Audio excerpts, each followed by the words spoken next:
শাবল আর বেলচা ফেরত দিতে প্রথমে ডেলভারের বাড়িতে এলো। এবার পাওয়া গেল ওকে। হাসি মুখে বেরিয়ে এসে স্বাগত জানালো ছেলেদের, ভূতের। গুহা থেকে তাহলে ভালোই ভালোই ফিরলেন? হ্যাঁ, এসে জবাব দিল কিশোর। দেখতেই পাচ্ছেন। এগুলো নিয়েছিল কেন? হাত তুলে শাক আর বেলচা দেখালো বড়। বাড়ি ফিরে বেগম সাহেবের কাছে শুনলাম তোমরা এসেছিলে। মুসার একটা মেটাল ডিটেক্টর আছে। পাহাড়ের উপর খুঁজতে গিয়ে ওর মনে হয়েছে মাটির নিচে সোনার খনি আছে, তাই ঘুরে দেখলাম আর কি।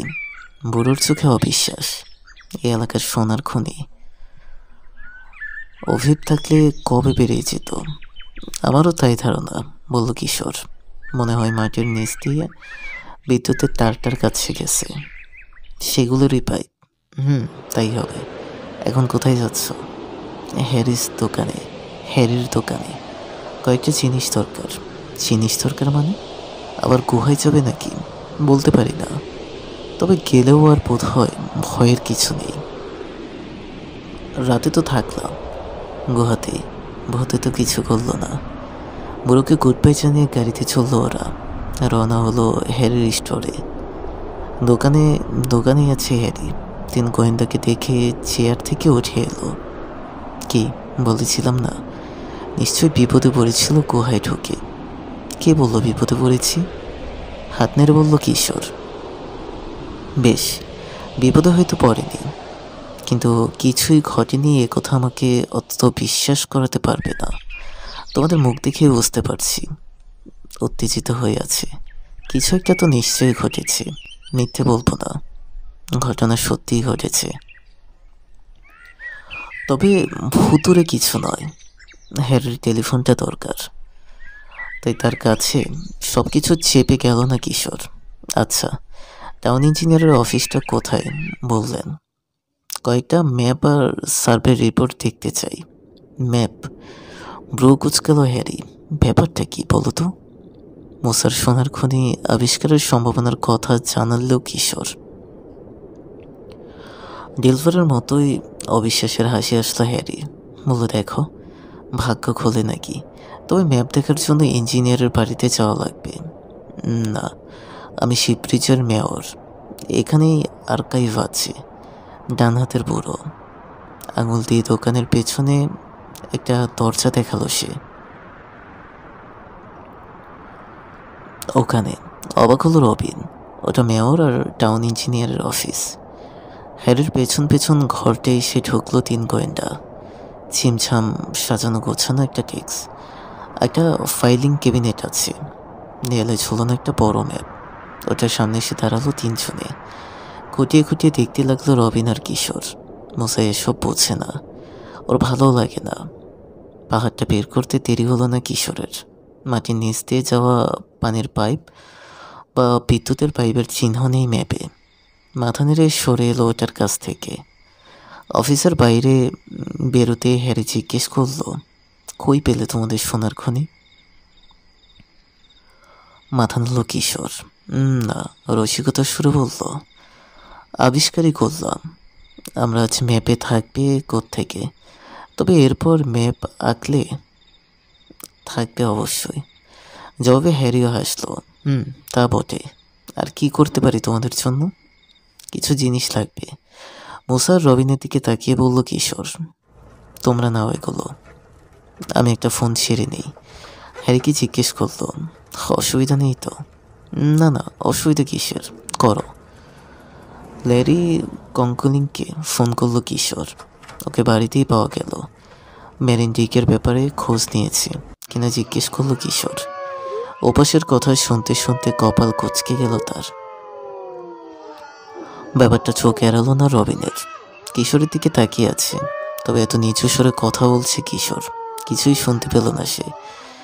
দোকান থেকে বেরিয়ে জিজ্ঞেস করলো কি জেনেছে। সাংঘাতিক তথ্য, বলল কিশোর। ভালো ছাত্র ছিল মেরিন ডিক, ভালো ফ্যামিলির লোক। ওর বিরুদ্ধে কোনো খারাপ রিপোর্ট নেই।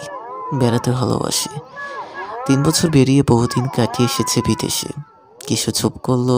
রবিন বলল, এর মধ্যে সাংঘাতিক তথ্যটা কোথায়? বলিনি এখনো। গত গ্রীষ্মে একটা বিশেষ দেশে বেড়াতে গিয়েছিল সে। কোন দেশে? হ্যারিস কেনার যেখানে পড়তে গিয়েছিল সেখানে। তাতে কি? বুঝতে পারল না মুসা। রবিন বলে উঠল, আমি বুঝেছি। ওই দেশের কোনো প্রতিষ্ঠান ওদের দুজনকে ধরে ব্রেন ওয়াশ করে দিয়েছে, যাতে ওরা ওদের কাজ করে, যাতে ওরা ওদের হয়ে কাজ করে, গুপ্তচরগিরি। এছাড়া আর কি? কিশোর ঠিক না। আমি ভাবছি ধীরে ধীরে বলল কিশোর, মতের অমিল হয়নি তো দুজনের? মানে মানে একজনকে ব্রেন ওয়াশ করেছে, ধরা যাক ডিকের ক্যানারের করতে পারেনি, কিন্তু ব্যাপারটা সে জানে। তাকে দলে আনার চেষ্টা করেছে ঠিক, পারেনি। হয়তো কোথা থেকে ঝগড়া। শেষমেশ গায়েব করে দেওয়া হয়েছে কেনারকে। ওর নিরুদ্দেশের এটা একটা জোরালো চুক্তি হতে পারে। তা পারে। একমত হয়ে মাথা তোলাল রবিন। তবে কি লায়ন? কাপসদের দিয়ে হয় দেখি আমাদের তাড়াতে চেয়েছে, যাতে কেনারের ব্যাপারে তদন্ত করতে না পারি। হয়তো। তোমরা এখানে দাঁড়াও, আমি আরেকটা ফোন ছেড়ে আসি। আবার কাকে? আর্লিংটনের পুলিশ চিফকে। তাকে অনুরোধ করবো ডিকের উপর নজর রাখার ব্যবস্থা করার জন্য। মুসা রবিনকে গাড়ির কাছে রেখে আবার কি দোকানে ঢুকলো কিশোর। কয়েক মিনিট পর বেরিয়ে এলো উত্তেজিত হয়ে। খবর জানালো এবার মেরিন ডিক গায়েব, তাকে নাকি খুঁজে পাওয়া যাচ্ছে না। শীষ দিয়ে উঠল মুসা। দারুণ। তার সঙ্গে আবার কার মতের মিল হলো না। তাকে না ধরতে পারলে আর সেটা জানা যাবে না। কি করে ধরা যায় সেটা পুলিশ জানে, তাদের কাজ। তা ঠিক। তো আমাদের কাজ তাহলে এখন কি? আবার গুহায় ফিরে যাওয়া? তা তো বটেই। আর কি করব? আমাদের মিশন এখনো শেষ হয়নি। ক্যানারকে খুঁজে পাইনি আমরা, কিন্তু গুহায় ফিরে লাভ কি? ওখানে তো নেই ক্যানার। দুটো গুহার একটাতেও লুকিয়ে রাখা হয়নি তাকে। তাহলে কি আর দেখতাম না? কমান্ডারের গুহাটার ব্যাপারে সন্দেহ এখনো চাইনি আমার। মন বলছে সব রহস্যের চাবিকাঠি লুকিয়ে আছে ওই গুহায়। ভেতরে ঢুকে ভালো মতো খুঁজে দেখতে পারলে কিছু না কিছু পাবই। তোমার কি মনে হয় গ্যানারের গায়েব হওয়ার পেছনে কমান্ডারের কোনো হাত আছে? প্রশ্ন করল রবিন। হাত না থাকলেও যোগাযোগ যে একটা আছেই, তা কোনো সন্দেহ নেই। নইলে ক্যানার শিবরিজের কথা লিখে রেখে গায়েব হবে কেন? আর গুহার মধ্যে রহস্যময় কাণ্ড কারখানায় বা ঘটবে কেন? দুটোর মধ্যে মিল দেখতে পাচ্ছি আমি। তাহলে ফিরে যেতে বলছো? জানতে চাইল মোসা। হ্যাঁ, যাও। গাড়ি স্টার্ট দিল মোসা। রিক ডেলভারের বাড়ির সামনে পৌঁছে গাড়ি থামালো সে। মালপত্র নিয়ে নেমে পড়ল 3 গোয়েন্দা। শব্দ শুনে বেরিয়ে এলো ডেলভার। ওরা আবার গুহায় ফিরছে শুনে বাধা, কিন্তু শুনল না ওরা। জোর দিয়ে বলল কিশোর, গুহার রহস্য ভেদ না করে কিছুতেই নিরস্ত হবে না সে। আগেরবারের মতো ডেলভারের বাড়ির সামনে গাড়ি রেখে হেঁটে রওনা হলো 3 গোয়েন্দা। রাত হয়ে গেছে। সৈকত থেকে আকাশের পটভূমিতে বিশাল দৈত্যের মতো লাগছে পাহাড়ের চূড়াটা। এগিয়ে গিয়ে ওপরে উঠতে শুরু করলো ওরা। আকাশে কয়েকদিনের চাঁদ, আলো এখনো উজ্জ্বল হয়নি। ঘোলাটে কমলা রং, সেই আলোয় পথ দেখে এগুলো ওরা। গিরিখাতটা চোখে পড়ল এক সময়, আরও এগিয়ে কালো গুহামুখটা চোখে পড়ল। সেদিকে তাকিয়ে গা ছমছম করে উঠল মোসার। মনে হলো যেন কোনো দানবের খুলি থেকে চেয়ে আছে কালো অক্ষিকোটর। গুহামুখটার দিকে তাকিয়ে হেসে বলল কিশোর, কি করছে এখন? আমাদের কমান্ডার মরিস নিশ্চয়ই নাকটাকে ভয় পাওয়াচ্ছে গুহার ইন্দ্রগুলোকে, কিংবা ভূতকে। আর চোখে মোছার দিকে তাকিয়ে হেসে বলল রবিন, গুহায় ভূত থাকে, ইঁদুরদের মতোই রাত জাগে ওরাও। আর আমার তো ধারণা ওই রকম একটা কমান্ডারকে ভূতেও ভয় করে চলবে। কেঁপে উঠল মুসার কণ্ঠ। চুপ চুপ, কি যে বলো আর না বলো। তবে এমন জায়গায় এসে জোরে হেসে উঠল রবিন। হঠাৎ আলো জ্বলে উঠল। ছট করে বসে পড়ল ওরা। হামাগুড়ি দিয়ে এগিয়ে গিয়ে দেখল কমান্ডারের গুহার কাছ থেকে জ্বলেছে আলোটা। তীব্র উজ্জ্বল আলোর রশ্মি গিয়ে পড়েছে সাগরের পানিতে। ফিসফিস করে কিশোর বলল, সার্চ লাইট। বার দুই জ্বলল, নেপল আলোটা, তারপর নিভে গিয়ে আর জ্বলল না। আর একটু হলেই দেখে ফেলতো আমাদের, মুসা বলল। চিন্তিত ভঙ্গিতে কিশোর বলল, আর কত চমক জমা আছে কমান্ডারের হারারে সার্চ লাইট। একজন সন্ন্যাসীর কি দরকার এই জিনিস? সন্দেহ আরও জোরালো হচ্ছে আমার। সন্ন্যাসী না চাই, ঝাঁজের সঙ্গে বলল রবিন। বেটা আস্ত হন্ড, পাগলামিটাও তার অভিনয়। আলো জ্বাললো কেন? মুসার প্রশ্ন। কি দেখলো? চিন্তিত ভঙ্গিতে কিশোর বলল, যেভাবে আলোটা নাড়ল মনে হলো কোনো রকম সংকেত দিল। কাকে? রবিনের প্রশ্ন। কি জানি, কোনো জাহাজ হয়তো নোঙর করছে এখন তীর থেকে দূরে। ওটা কি সংকেত দিয়েছে? কেন? কারণ তো নিশ্চয়ই আছে। আরও তথ্য না পেলে সেটা জানা যাবে না। তবে সবার আগে দেখতে হবে জাহাজ সত্যি আছে কি না। উঠে পড়লো ওরা। চুপচাপ এসে গুহায় ঢুকলো। রান্না করে খেয়ে নিয়ে আলোচনায় বসলো কিভাবে কি করা যায়। তার নানা রকম ফোন দিয়ে আটতে লাগলো। মুসা বলল, বাইরে কোথাও লুকিয়ে আছে সাগরের দিকে, নজর রাখলে কেমন হয়? মন্দ হয় না। কিশোর বলল, চলো যাই। জাহাজ থেকে বোট টোট পাঠালে দেখতে পারবো। কিন্তু গুহা থেকে বেরিয়েই ওরা পড়ে গেল কমান্ডারের সামনে। মনে হলো যেন আড়ি পেতে ওদের কথা শোনার চেষ্টা করেছিল লোকটা। ওদেরকে দেখে কেমন থতমত খেয়ে গেল। আমতামতা করে বলল, তোমাদের কাছেই যাচ্ছিলাম। কেন? জানতে চাইল কিশোর। এই এমনি। তোমরা আর কতদিন আছো এখানে? কথা শেষ না করেই চুপ হয়ে গেল কমান্ডার। আমরা চলে গেলে খুশি হন মনে হয় আপনি, ফস করে বলে বসলো মুসা। না না, তা কেন? কয়েকজন পোর খাওয়া নাবিক পড়শি হলে বরং ভালোই লাগে। মনে নেই সেই দ্বীপটার কথা? তোমাদের নিয়ে নামলাম, তারপর কি যেন ঘটলো। কি আর ঘটবে? মগজে গোলমাল, বলে দিল মুসা। মাথার ছিটে কোচা লাগলো। মানে? রেগে উঠল কমান্ডার। তাড়াতাড়ি বলল কিশোর, না না, আপনি রাখবেন না, আমরা কাল সকালেই চলে যাচ্ছি। চুপ হয়ে গেল কমান্ডার। দীর্ঘ একটা মুহূর্ত তাকিয়ে রইল কিশোরের মুখের দিকে, যেন তার কথা বুঝতে পারছে না। তারপর আনমনে মাথা নাড়তে নাড়তে চলে গেল নিচের গুহার দিকে। বড় একটা পাথরের আড়ালে লুকিয়ে বসলো 3 গোয়েন্দা। রাত 2টো পর্যন্ত বসে থেকেও সাগরের দিক থেকে কোনো জাহাজ বা বোট আসতে দেখল না। ঘন ঘন হাই তুলছে 3 জনেই। প্রচণ্ড ঘুম পেয়েছে। মুখের কাছে হাত নিয়ে গিয়ে রবিন বলল, না, আজ রাতে আর কিছু ঘটবে বলে মনে হয় না। ঘটার আশাও করিনি। তবে শুধু শুধু বসে রইলে কেন? শিওর হয়ে নিলাম আমার সন্দেহ ঠিক আছে কি না। কি বুঝলে?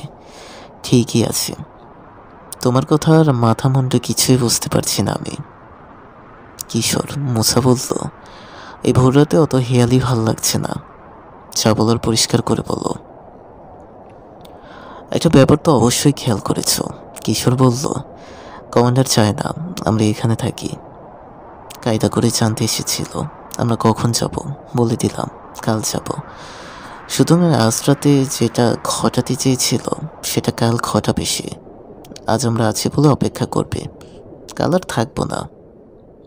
না থাকলে দেখবে কি করে কি ঘটাচ্ছে। বুড়ো ডেলভারের সাহায্য নিতে হবে। কি হবে সেটা কালকে দেখো।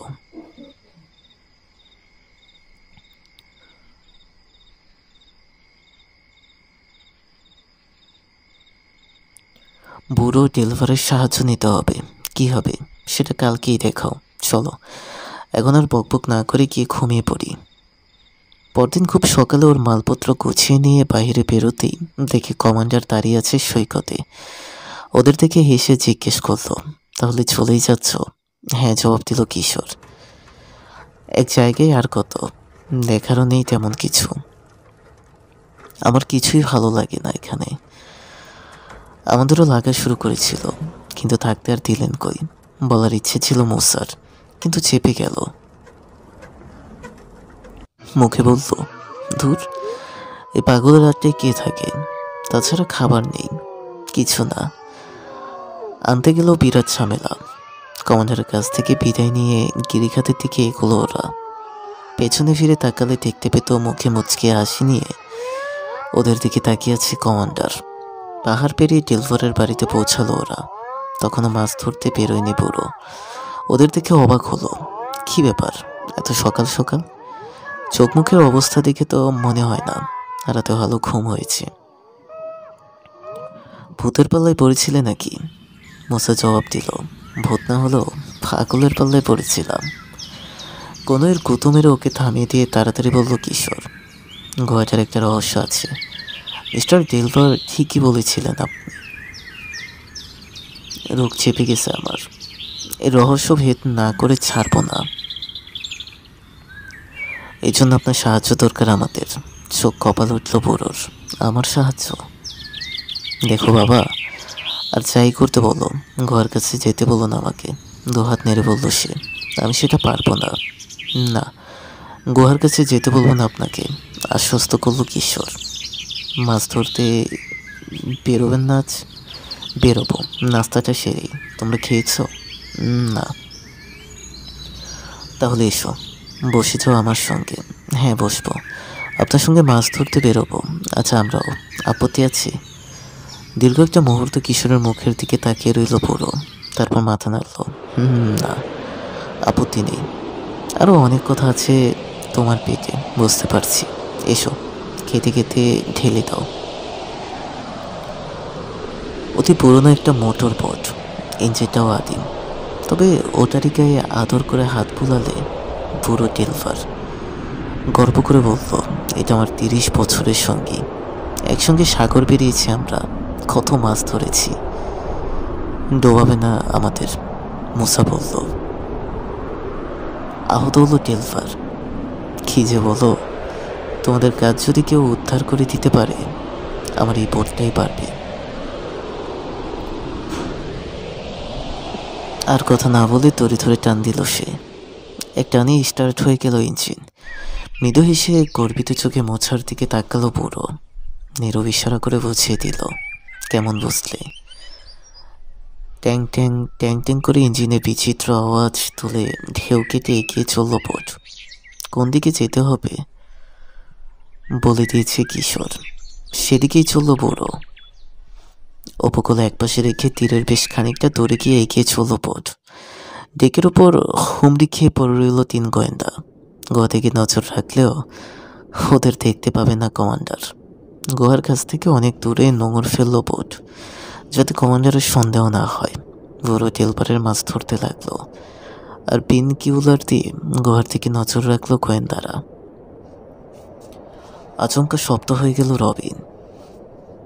এই কয়েকজন লোক। পাশ থেকে কিশোর বলল, আমিও দেখতে পাচ্ছি। মুসা বলল, সামনের লোকটাকে কমান্ডার মরিস না মনে হয়, ব্যাঙের মতো লাফিয়ে লাফিয়ে হাঁটছে। কমান্ডারের সঙ্গে আরও 3 জন লোক রয়েছে। একটা বাক্স ধরাধরি করে নিয়ে গিয়ে গুহার ভেতরে চলে গেল। এরপর 2 ঘন্টা পেরিয়ে গেল। বিন কিউলার ধরে রাখতে রাখতে হাত ব্যথা হয়ে গেল 3 গোয়েন্দার, কিন্তু নখগুলো আর বেরোয় না। রবিন বলল, নেমে গিয়ে দেখবো নাকি ভেতরে কি করছে ওরা? না, এভাবে যাওয়া ঠিক হবে না। কিশোর বলল, দেখে ফেলতে পারে। আকাশের অবস্থা ভালো না। বারবার দিগন্তের দিকে তাকাচ্ছে ডেলভার। পানির রং গাঢ় সবুজ হয়ে গেছে, বড় হচ্ছে ঢেউগুলো। বাতাস বাড়ছে। দিগন্তের কালো মেঘের ভেতরে বিদ্যুৎ চমকালো একবার। ঝড় আসছে। ঘোষণা করলো বুড়ো, ফিরে যেতে হবে আমাদের। আর কয়েক মিনিট থাকা যায় না? অনুরোধ করলো রবিন। না, লক্ষণ খুব খারাপ। এক্ষুনি রওনা হতে হবে আমাদের। ইঞ্জিন স্টার্ট দিল ডেলভার। ঠিক এই সময় গুহা থেকে বেরিয়ে এলো কমান্ডার। লোকগুলো নেই সঙ্গে। সৈকত দিয়ে পানির দিকে এগোলো সে। কিন্তু কি করে যে সে দেখার সুযোগ হলো না গোয়েন্দাদের। তার আগেই বাঘের আড়ালে সরে এলো বোট। ট্যাং ট্যাং করে এগিয়ে চলেছে বোট। বাতাসের ঢেউ যে হারে বাড়ছে তাতে সময় মতো জেটিতে পৌঁছাতে পারবে কিনা সন্দেহ হলো মুসার। জিজ্ঞেস করলো, স্পিড আর বাড়ানো যায় না? না, মাথা নাড়ল ডেলভার। সাধ্যমতো চলছে এটা। বিশাল এক ঢেউ এসে ভেঙে পড়ল বোটের ওপর। পানির ছিটে ভিজিয়ে দিল আরোহীদের। ঢেউয়ের সঙ্গে প্রাণপণ লড়াই করে ঘোরাতে ঘোরাতে যেন এগিয়ে চলছে বৃত্ত জেলেনটা। দমছে না কোনো মতেই। আকাশে দ্রুত ছড়িয়ে পড়ছে কালো মেঘ। কয়েক মিনিট পর আঘাত আনল বৃষ্টি। মুসার মনে হতে লাগলো আজ ওদের ডুবিয়েই ছাড়বে বোট। সাগরে যাওয়া অবস্থায় এখন বোট ডুবলে মরতে হবে, বাঁচার কোনো আশাই নেই। কিন্তু বুড়োর কথাই ঠিক, ডুবল না বোট। ধুকতে ধুকতে প্রায় ডুবন্ত অবস্থায় এসে তীরে ফিরল। দরিয়ার শেকড় দিয়ে শক্ত করে বোট পেটে নেমে পড়ল ডেলভার আর 3 গোয়েন্দা। বৃষ্টির মধ্যে মাথা নিচু করে দৌড়ে এসে ঘরে ঢুকলো। বিকেলের দিকে ঝড় থামলো, কমে এলো বৃষ্টি। পরিষ্কার হতে লাগলো আকাশ। পেট ভরে খেয়ে আইসের ঢেকুর তুলে চেয়ারটা ঠেলে পেছনে সরালো ডেলভার। পাইপ ধরালো। ছেলেদের দিকে তাকিয়ে বলল, ঝড় তো থামলো, এবার কি করার ইচ্ছে? গুহার কাছে যাব। কিশোর বলল, কি ঘটে ওখানে দেখব। দাঁতের ফাঁকে পাইপটা চেপে ধরল ডেলভার। ধোয়া টানা থামিয়ে দিয়েছে। চোখে ভয়। রাতের বেলা।